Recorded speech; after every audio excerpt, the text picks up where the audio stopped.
All right, everybody. So here is a little bit of extra help on claim. So let's take a look. All right, so here's directly from the rubric that we're working off of. All right, so this is a direct language that comes from section 4, which is for full credit, right? So in order to get an excellent or an outstanding, your claim has to do these things. So let's take a look. Students' claim directly responds to the prompt/essential question and specifically identifies all aspect of the argument to be made. So to get full credit for your claim, right, your claim has to do a few things. One, it has to respond to the prompt or the essential question. So this is the question that you guys created. And then the second part of it, which is that reason, it has to identify the aspects of the argument you're going to be making. Okay, so let's break that down so it can make a little bit more sense. All right, so we know that in a claim, there are three parts to a claim. We have the topic, because, and the reason. So we know that the topic is the first part, which could be either your statement or the answer to the question, right, that you're trying to argue. Because is just the word because. And then your reason, right, is what you're going to be arguing, right? So this is what you're going to be in your essay. When you go to talk about your evidence, you're going to tie it back to the reason. So the reason is actually really important, and it's the most difficult one to do, but we'll talk about that one in a second, right? But let's look at the topic, okay? So your topic could be either two things. It should be either an answer to the question, right? So if I were to ask you a prompt question, your topic would be an answer to that question, or a statement. So for this project, you guys came up with your own questions, right? And then you came up with your own statements. You came up with your own arguments on what you would like to argue. So that statement is your topic. It should be the first part. Okay, so the idea behind the topic is to let the reader know what the general topic of the argument you'll be presenting. Okay, so this is an important one because it lets the reader know exactly what are we talking about. What's the topic? Okay. The next one we have the word because. LOL.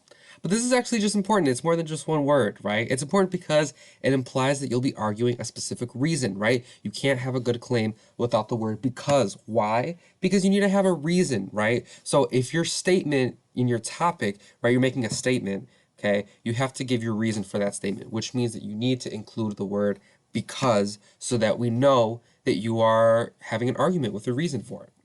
Which brings us to our final one that is most important is the reason, okay? This is not only the most important part of your claim, this is the most important part of your entire essay, okay? And it's also one of the most difficult part. It is the most difficult part of your claim, right? And the reason why people struggle with it is because oftentimes we either make our reason in the claim too specific, right? Or too vague. Okay, so we have to make sure that we have to hit the sweet spot. We have to make sure that it's not too specific and not too vague. Okay, so your reason should provide a reason that covers all of the points you'll be making in your essay. Okay, so when you think about an argumentative essay, right, essentially what you're doing is you're thinking of different points that you're going to be planning on arguing.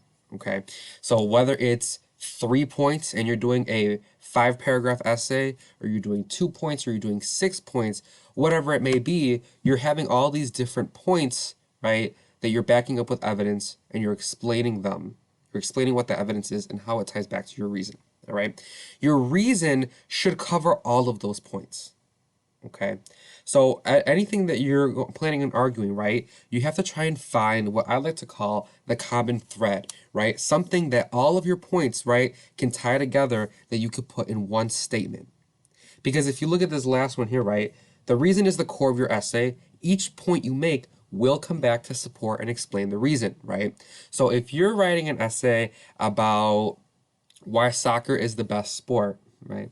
And you have one piece of evidence that says that people all around the world play soccer, and you have another one that says that it's good for your health, right? You have to try to find a common thread on soccer being good for your health and being played all around the world. You got to find something. What connects those two, all right? Because that's going to be your reason. Because when you go to write your essay, right, and you write one paragraph about soccer being played all over the world, right, you have to tie that back to the reason. And then you have to write another paragraph that talks about soccer being good for your health and tie that back to that same exact reason. Okay? So this is the difficult part about reason, but this is why it makes it so important because it's the core of your essay. let's take a look at some examples, okay? So this one, so West Leiden is a great school because it has great teachers. Okay, so this is an okay one, right? Because we have our topic here in the red, okay? Lets people know you'll be talking about why West Leiden is a great school. That's your statement, all right? So you're saying here, West Leiden's a great school. Excellent.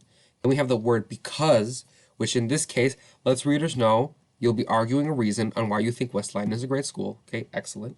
And then finally, we have the actual reason. Okay, so let's let readers know that you'll be making several points on why West having great teachers makes it a great school, right? So you can see that here in the purple. So let's say for this essay, right, I want to make 2 points to this argument, right? I want to say that teachers are helpful because, or sorry, West Leiden has great teachers because they're smart in their content area, right? And they're able to provide us with information.